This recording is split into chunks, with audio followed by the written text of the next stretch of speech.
were filming, when we were filming this, you hear her say that. You hear me say, "Oh, I'm sorry," and then you hear this voice say, "Oh, I'm sorry," and it goes, and that really freaked me out. That is freaky. And it was the same voice you guys heard earlier.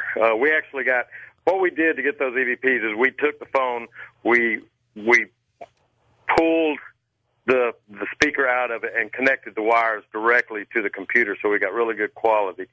And we picked up over 40 EVPs just like the ones you heard. I know, that's an amazing amount in that certain spot. And there was scratching going on. There was one of our investigators who's a skeptic was in the bedroom by himself, kept hearing scratching on this closet door, and every time he would open it, there would be nothing there, but the closet had shelves all the way up to the door, so no one could possibly even get in there. Would you ever go there again, Ron? No, not personally. If I get attacked, okay, that means he don't want me there. So, discretion being the better part of valor, no. I think I'll go. I mean, I'll do other malevolent cases, but not that particular one. All right, I don't blame you. Thanks for the call. Would you go back, Robert? Well, the sad thing is I think the family was very overwhelmed, and they did not want us to come back because we were trying to offer them some help.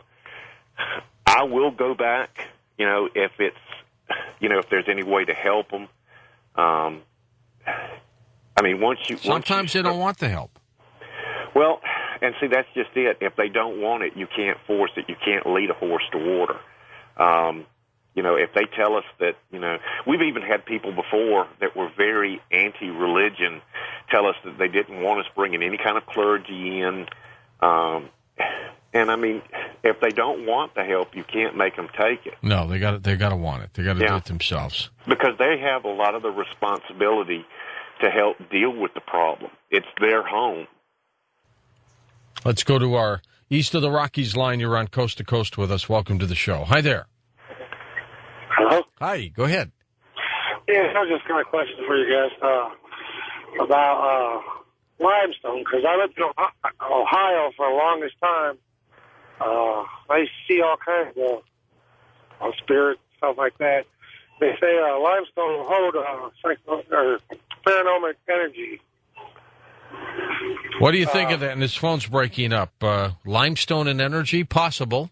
Very possible. It's possible because, there are documentation of different types of minerals and rocks, especially if they have a very high electromagnetic energy reading, especially if it's around certain areas with seismic activity.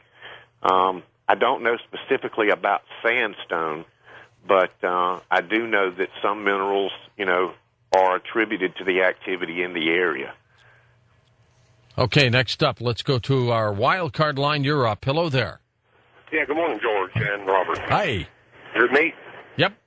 Okay. I had an idea. How about, has anyone ever tried to put together sort of an all-star ghost hunting team with all the different divisions of the paranormal? The home run hitters. Yeah, like, for instance, the lady who works closely with the Ghost Whisperer thing, who supposedly actually sees the ghost in real time, not like a psychic. And then a while back you had a guest on that had a box that scanned radio frequencies and put together, some of the most respected people in their field. Yeah. All together at one site.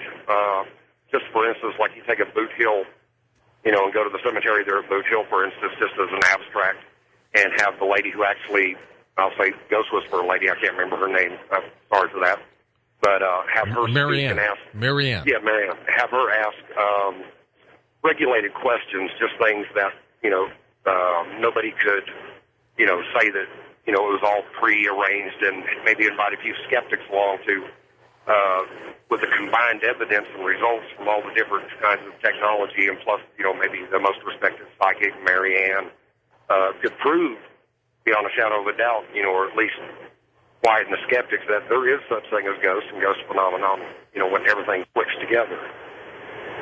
Does that make any sense? Yeah, and I mean, there have been, I know for sure that there have been times that different people, that are very popular for one reason or another have gotten together. And there have been times that we've been fortunate to work with some of them on particular cases. What I try to do, though, because I think that's going to take away from the real research and investigation, especially if it's at a home or a residence, because there's going to be more attention of who's there instead of what we're doing.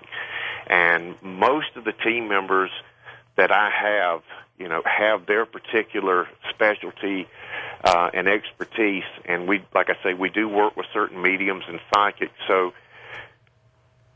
I know that, we've thought about that, how good would it go, but it's like putting a baseball team together. You can have the all-stars, from every baseball team in the league, and they may not play that well together.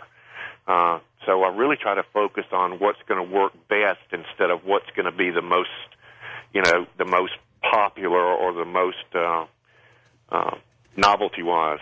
West of the Rockies, take it away. Hi. Hello? Go ahead, Tom. Hey, Tom from Hollister, California, and hey, George, your program's great. Thank you, I'm a long-time Tom. listener, first class. Bob, Robert, I saw on the schedule for tonight that, you're with the society and all, and I used to live in Savannah, Georgia for 2.5 years while stationed at Hunter Army Airfield.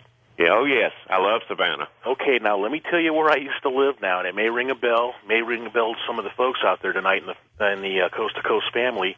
I lived in Bonaventure Court off of Bonaventure Road, known as Womble's Court. Yes. And all these, it was the big home, and it's, a court, but it was owned by the one family. And just getting to know folks around there, I had a lot of time off, and I used to fish down the road there to the side of the cemetery, go through the cemetery and fish the river, and just getting to know people. And they go, "Where do you live?" I go, "I'm over in Bonaventure Court." "Oh yeah, that's haunted. That's Womble's Court. That's haunted." Yeah. Well, getting to know my neighbors and all, I asked my one neighbor, Tommy, and I asked him about it. He goes, "I haven't." He goes, "You need to talk to Ray. Because talk to Ray when he comes home." So I didn't catch up with Ray until a Saturday, and I asked him about it. He goes, "Tommy," he goes, "have a seat." He told me the little deal that he went through, and he explained to me that he goes, "Well, someone used to live here and there. They had some experiences too, but he says what he saw was, he says, obviously this was very old. He figured it was a time warp because he had one guy walking through his house through walls from another room that would have been another room, but he said he had very older type of clothes on, but he was talking to somebody, but yet there was no sound." How bizarre. Mm-hmm. Very bizarre, yeah. And I never had any experiences. I lived in this one. As you drive into the court, on the right side, it was a shop with a bungalow on top, and it was built in like the early 60s. But the rest of these places here, well, the main two homes in the front were built in the 1800s, mm-hmm. and the other homes were built in the late 1800s into the early 1900s. Why is it the old places? We got to take this break. We're at the top of the hour, Robert, and we'll take the rest of the phone calls with you when we come back. But why, in 15 seconds, why the old places always haunted? Because of the history and the families involved in them. And it's not always just the old ones, but those are the first ones that people come to mind. Yeah, I can see that. We'll be back.